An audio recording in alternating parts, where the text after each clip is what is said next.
तो कहानी के शुरू होते ही हम एक लड़की को पिलर से बंधा देखते हैं। उसे किडनैप किया गया था। किडनैपर जैसे ही उसके पास आया वो रोने लगी, गिड़गिड़ाते हुए अपनी जान की भीख मांगने लगी। मुझे छोड़ दो, इसके बदले तुम्हें जितने पैसे चाहिए मैं दूंगी। पर किडनैपर बोला, चुप चुप कर जाओ, पैसों की नहीं तुम्हारे खून तुम्हारे जिस्म की भूख है मुझे। ये कहकर वो उसे खोलते हुए एक दूसरे रूम में ले जाकर चेयर से बांध देता है और उसके सामने उसके बॉयफ्रेंड को लेकर आता है जो फिलवक्त बेहोश था। लड़की एक और मर्तबा उनकी जान छोड़ देने की रिक्वेस्ट करती है तो वो गुस्से में बोलता है, समझ नहीं आई, पैसे नहीं चाहिए, अपनी बेटी के लिए कर रहा हूँ ये सब। लड़की दोबारा पैसों की लालच देते हुए कहती है, तुम्हारी बेटी को जो चाहिए मैं उसे दूंगी, उसके इलाज पे जितना खर्चा आया मैं उठाऊंगी, बस तुम हमें छोड़ दो। लेकिन आदमी का जवाब अब भी ना था। वो कहता है, तुम्हारे पैसे मेरी बेटी को नहीं बचा सकते क्योंकि वो मर गई है और अब उसे वापस पाने के लिए मैं तुम दोनों की लाशें सटाना को दूंगा, जिसके बदले वो मुझे मेरी बेटी वापस कर देगी। ये कहती ही एक अजीब सी जिंदा डॉल उनके सामने आकर खड़ी हुई,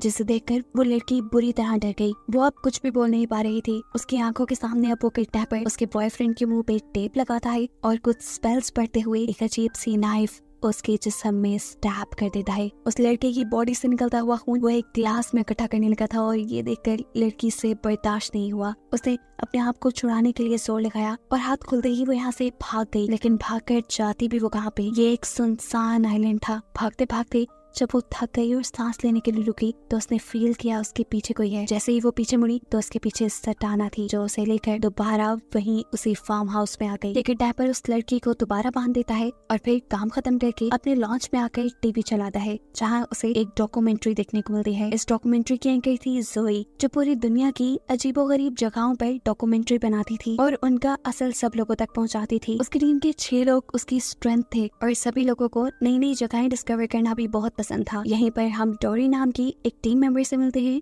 जो इन सबसे यंग है और इनकी सोशल मीडिया मैनेजर है। वो इस टाइम जोई को कुछ ईमेल्स और लेटर हार्ड फॉर्म में देती है। उनमें से एक के अलावा जोई सभी के ऊपर ज्यादा ध्यान नहीं देती। वो लेटर एक इनविटेशन की शक्ल में था और असल में एक इनविटेशन भी था। कोई आदमी जोई और उसकी टीम को अपने आइलैंड पे बुला रहा था जिसके बारे में बहुत सी डरावनी कहानियां मशहूर थी। इस आइलैंड का सुनकर जोई और उसकी पूरी टीम एक्साइटेड हो जाती है क्योंकि फाइनली उनको काफी अर्से बाद कुछ बहुत ही ज्यादा इंटरेस्टिंग मिल रहा था अपनी डॉक्यूमेंट्री के लिए। सीन कट होकर दोबारा उसी आइलैंड को दिखाया जाता है जहाँ पे किडनैपर उस लड़की के पास आया। लड़की अब रो रही थी। वो जानती थी कि ये आदमी उसके ऊपर रहम नहीं करेगा, लेकिन हुआ उसकी एक्सपेक्टेशन से बिल्कुल अलग। किडनैपर उससे माफी मांगने लगा। किडनैपर ने उससे बोला, मुझे माफ कर देना, तुम्हें मेरी वजह से जितनी भी तंगी हुई है मैं उसके लिए तुमसे माफी मांगता हूँ। ये सुनकर वो लड़की भी हैरान थी। इससे पहले कि वो किडनैपर पे पूरी तरह ट्रस्ट कर पाती, किडनैपर उसका मुंह पकड़कर उसकी गर्दन तोड़ देता है और लड़की मर जाती है। खैर अब दिखाया जाता है कि जोई की पूरी टीम उस आइलैंड पे जाने के लिए सबसे पहले एक बोट का इंतजाम करती है।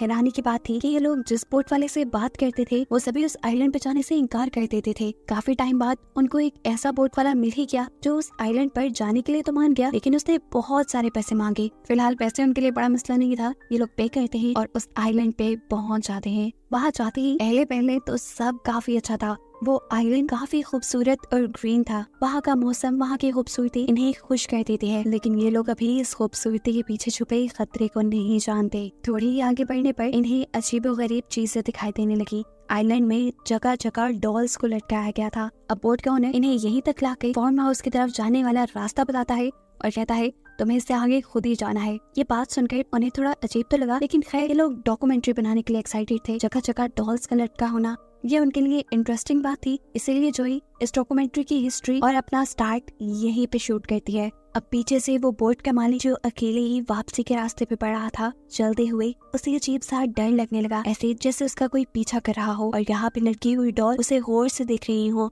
ये सारी चीजें फील होने पर वो वहाँ से भागने लगता है और अचानक उसके सामने संताना डॉल आकर खड़ी हो जाती है। ये वही डॉल है जिसकी कहानियां उसने सुन रखी थी। वो डॉल से कहता है, प्लीज मुझे छोड़ दो, मुझे बख्श दो, मैं तो यहाँ पर कुछ लोगों को छोड़ने आया था, तुम उन सबको मारते ना, उसके बदले तुम मुझे छोड़ दो। लेकिन संताना उसकी सुनती नहीं और उसका मुंह पकड़ते हुए गर्दन को मोड़कर उसे मार देती है।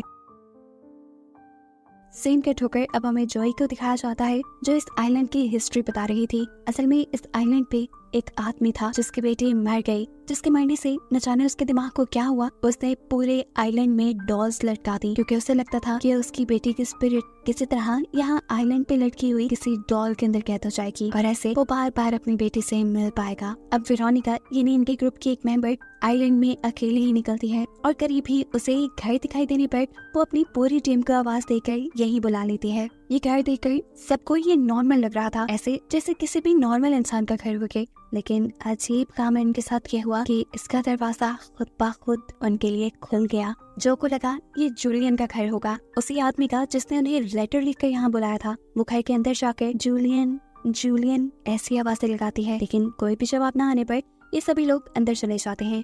अंदर का सामान माहौल बिल्कुल नॉर्मल था। हालांकि ये लोग एक्सपेक्ट कर रहे थे कि जूलियन का घर काफी डरावना होगा। खैर ये लोग अपनी डॉक्यूमेंट्री का दूसरा पार्ट यही शूट करने का डिसाइड करते हैं। जोई बोलना स्टार्ट करती है और कैमरामैन रिकॉर्डिंग करना शुरू कर देता है। रिकॉर्डिंग करते हुए उसे जोई के ठीक पीछे सोफे पर सेंटाना बैठी दिखाई देती है।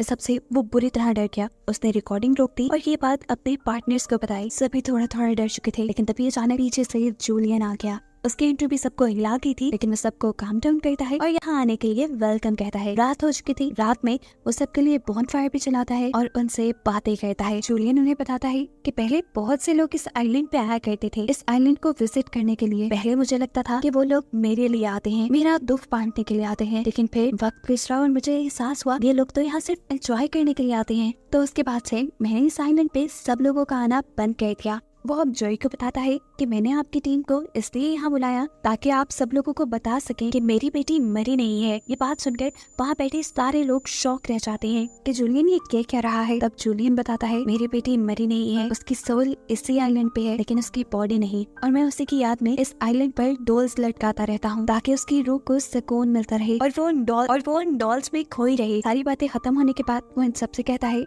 कि रात में साइलेंट पे ठंड हो जाती है, आप लोगों को ब्लैंकेट लेकर सोना चाहिए। अगर आप चाहें तो मेरे भी घर स्टे कर सकते हैं। लेकिन ये सब लोग इनकार कर देते हैं और जोई उससे कहती है असल में हमें रात के वक्त यहाँ के कुछ शॉट्स लेने हैं, ऐसे में आप डिस्टर्ब हो जाएंगे। कोई बात नहीं, हमें टेंट्स में कोई प्रॉब्लम नहीं होगी। जूलियन अपने घर चला जाता है। ये सब अपने अपने टेंट्स में चले जाते हैं, जबकि इनमें से कपल यहाँ पास के फार्म हाउस के बेसमेंट में चले जाते हैं रात गुजारने के लिए। अभी ये लोग यहाँ पर सो ही नहीं थे कि इन्हें बाहर से किसी के हंसने की आवाज आने लगी। पहले तो नहीं लगा कि वेरोनिका और टोरी इन्हें तंग कर रहे होंगे, लेकिन फिर अचानक इनके सामने आ गई और इनकी कुछ सोचने से पहले ही सेंटाना ने उस आदमी के ऊपर हमला करके उसे मार डाला। उसकी वाइफ डरकर जोर से चीख मारती है और अगले ही सेकंड सेंटाना उसका भी काम तमाम कर देती है। वेरोना और टोरी इस टाइम आइलैंड के विजिट पे निकले हुए थे, जहाँ आइलैंड में इन्हें काफी सारी डॉल्स नजर आ रही थी। टोरी का मानना था ये सच में कोई पैरानॉर्मल एक्टिविटी है, यानी कोई डरावनी कहानी है इसके पीछे, लेकिन वेरोना इसे एक्सेप्ट नहीं कर रही थी। ऐसे में दोनों के दरमियान में बहस हो जाती है और वेरोना गुस्से में टोरी को वही आइलैंड में छोड़कर वापस आ जाती है। टोरी अब जोई के पास आती है जो स्क्रिप्ट लिख रही थी। यहाँ सर्दी भी बहुत थी, उसके पास ब्लैंकेट भी नहीं था। वो टोरी को बताती है मैं जूलियन के घर जा रही हूँ उससे एक ब्लैंकेट लेने के लिए। घर के करीब पहुँचने पर गलती से उससे शोर हो गया और जूलियन खुद ही बाहर निकल आया। उसने जूलियन को बताया कि वो तो ब्लैंकेट लेने के लिए वहाँ आई थी। तो ये सुनकर जूलियन ने उसे अपने घर इनवाइट कर लिया, उसे ड्रिंक ऑफर की और यहाँ पर ये दोनों बातें करने लगे। जोई ने जूलियन से सवाल किया अच्छा क्या मैं पूछ सकती हूँ आपकी बेटी को हुआ क्या था? कुछ सोचते हुए वो बोलता है असल में एक दिन वो दोनों बहनें खेल रही थी। अभी उसका जुमला पूरा नहीं हुआ था कि जोई ने शौक में पूछा दो बहनें, क्या तुम्हारी एक और भी बेटी है? उसकी बात काटने के गुस्से में वो जोर से टेबल के ऊपर हाथ मारता है और उसे कहता है जाओ नहीं बताना मुझे कुछ। उसकी इस अजीब गुस्से वाले बिहेवियर से जोई बुरी तरह डर गई थी। जूलियन को जैसे ही इस चीज का एहसास हुआ कि उसने गलत किया, उसने फौरन ही जोई से माफी मांग ली और कहा एक्चुअली ये सब मेरे लिए बहुत इमोशनल है, मैं बार बार वो चीजें रिपीट नहीं कर सकता, मुझे दुख होता है, दर्द होता है और शायद इसी दर्द को छुपाने में मैं गुस्सा कर गया, अब सॉरी। जोई भी इस टाइम उसकी इमोशन समझती है और उसे कहती है कोई बात नहीं। अब जूलियन उसे ब्लैंकेट लाकर देता है और जोई अपने कैंप में वापस सोने के लिए चली जाती है। ये लोग सो गए और आधी रात में हमने देखा कि एकदम से कोई जोई के पीछे आकर खड़ा हो गया और उसने जोई का मुंह पकड़कर उसकी गर्दन तोड़ के उसे मार डाला।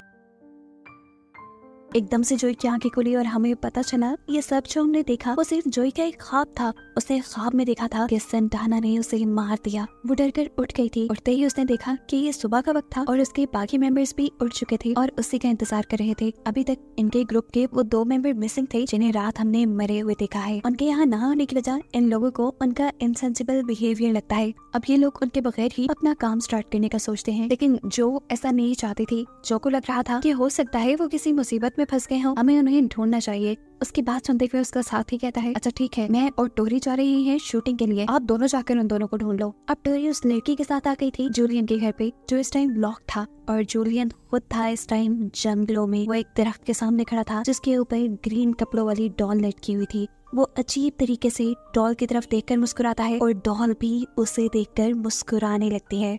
यहाँ पर टोरी और उस दूसरे लड़के ने जूलियन का घर खोल लिया था। ये लोग उसके अंदर चले जाते हैं और जूलियन का इंतजार करने लगते हैं। काफी देर तक वो नहीं आया। उस लड़के ने यहाँ पर शूटिंग सेटअप बनाया और जैसे ही जाकर वो सोफे पे बैठा तो उसे वहाँ टेबल पे रखी हुई बहुत सारी पिक्चर्स नजर आई, जिनको देखते हुए उसे उनमें से टोरी की पिक्चर भी मिली और उसके दिमाग के घोड़े चलने लगे। ये पिक्चर देखकर उसे रियलाइज हो गया कि उन्हें किसी प्लान के तहत यहाँ लाया गया है। वो टोरी ही थी जिसने जोई को वो इनविटेशन लेटर दिया था। इससे पहले कि वो ये बात टोरी से कंफर्म कर पाता, टोरी उसे खुद बता देती है कि वो जूलियन की बेटी है। ये कहते ही उसने उस आदमी के सर पे किसी चीज से जोरदार वार किया और उसे मार डाला। ये करते ही उनके पीछे जूलियन भी आ गया, जिसने टोरी को इस काम की बहुत शाबाशी दी और कहा, मैं और मेरी बेटी तुमसे बहुत खुश हैं। सीन कट होकर हमें वेरोना और जॉय को दिखाया जाता है, जो कि अपने 2 मेंबर्स को ढूंढने के लिए निकले थे। जंगल में जाते हुए इनके दरमियान किसी चीज को लेकर बहस हो जाती है। अभी ये बहस ही कर रहे थे कि इनके सामने आ गई सेंटाना। वेरोना को लगा ये उनके साथ कोई मजाक कर रहा है। वो इस देखकर हंसने लगती है, लेकिन उसकी हंसी तब बंद हुई जब जॉय ने उसे बताया, ये सेंटाना है और ये जेल है, क्योंकि रात में ये मेरे ख्वाब में भी आई थी। अगर हमें बचना है तो भागना पड़ेगा। वो दोनों भागने लग जाती हैं और तभी जॉय को एक शॉर्टकट नजर आता है। वो वेरोना का आवाज देती रह जाती है, इधर से भागो, लेकिन वेरोना उसकी एक नहीं सुनती और ऐसे ये दोनों अलग हो जाते हैं। अब जहाँ से जॉय भाग रही थी उसके पीछे एकदम से जूलियन आकर उसके मुंह पे कपड़ा रख के उसे बेहोश कर देता है, जबकि वेरोनिका एक ओल्ड घर के अंदर छुप जाती है। वो जिस घर में थी, इसी घर के अंदर तो उनके दोनों साथियों की लाशें थी, जिन्हें देखकर वेरोनिका का तो हाल ही बुरा हो गया। इससे पहले कि वो कुछ सोच दिया करती, उसके पीछे सेंटाना आकर उसके सर पे मारते हुए उसे बेहोश कर देती है। अब वेरोनिका और जॉय को जब होश आया तो वो दोनों जूलियन के घर पे थी। जो यहाँ पर जब अपने एक दूसरे साथी की डेड बॉडी देखती है तो उसकी भी हालत बुरी होने लगी। उसे अपना यहाँ आने वाला फैसला सबसे बुरा लग रहा था, क्योंकि इस फैसले ने उसके दोस्तों की जान ले ली थी। सब मर गए थे, लेकिन तभी इन दोनों के सामने आ जाती है टोरी, जिसे जिंदा और सही सलामत देखकर ये हैरान हो जाते हैं। और टोरी उनसे कहती है, हैरान होने की बात नहीं, मैं ही तुम्हें यहाँ लेकर आई हूँ। वो अब अपनी जूलियन के साथ बचपन की फोटोज दिखाती है। पिक्चर्स में जूलियन और उनके साथ सेंटाना भी थी। उसकी ये सारी बातें सुनकर वेरोनिका उसे बद्दुआएं देने लगी थी, लेकिन तभी उसने वेरोनिका के गले पे चाकू रख दिया। ये देखते हुए जॉय ने उससे अपनी जान की भीख मांगी। उसे कहा, प्लीज छोड़ दो, ना करो ऐसे। तब टोरी ने उन्हें बताया, नहीं, अब जान तो तुम्हारी बख्शी नहीं जा सकती, क्योंकि सेंटाना को तुम्हारी बॉडी पसंद आ गई है, इसीलिए अब तुम मारी जाओगी। तुम्हारा सेक्रीफाइस सेंटाना को सबसे ज्यादा अच्छा लगेगा। इनकी इन्हीं बातों के दौरान यहाँ पर जूलियन भी आ जाता है और इनसे कहता है, माफ करना, लेकिन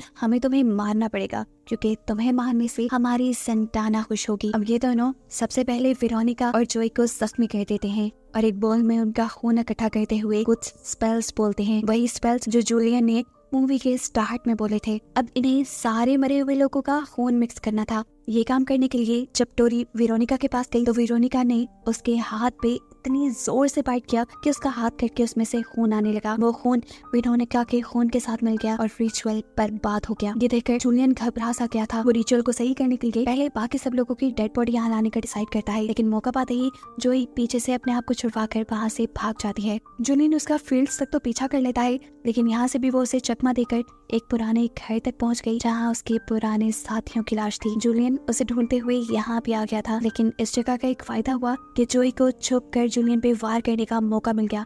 जैसे ही जूलियन उसके सामने आया, उसने यहाँ पड़े हुए एक स्टील रॉड से उसे मार डाला। उसे मारते ही यहाँ पे टोरी आ गई, जो अपने डैड को मरा हुआ देखकर बहुत दुखी हो चुकी थी। इससे पहले कि वो जोई को कुछ कहती, जोई उसे भी मार देती है। अब वो बुरी तरह रो रही थी, क्योंकि वो जानती थी ये सब जो उसने किया वो उसने खुद नहीं किया, बल्कि उससे शैतानी ताकतों ने करवाया है। अभी वो ये सब सोच ही रही थी कि एकदम से उसके सामने सेंटाना आ गई और सेंटाना ने उसे गले से पकड़ते हुए मार दिया। इसके बाद सेंटाना ने अपना रिचुअल खुद पूरा किया और सभी लोगों का खून मिलाते हुए अपने आप को एक ह्यूमन बॉडी के अंदर चेंज कर लिया। कहानी के आखिर में दिखाया जाता है कि सेंटाना अब इस आइलैंड पे अकेली ही रहती है। जोई और उसकी पूरी टीम मारी जा चुकी है, जबकि सेंटाना जोई जैसे और मासूम लोगों का इंतजार कर रही है ताकि उसकी शैतानी ख्वाहिशात पूरी हो सके। और बस इसे ही बताते हुए ये कहानी यहाँ खत्म हो जाती है।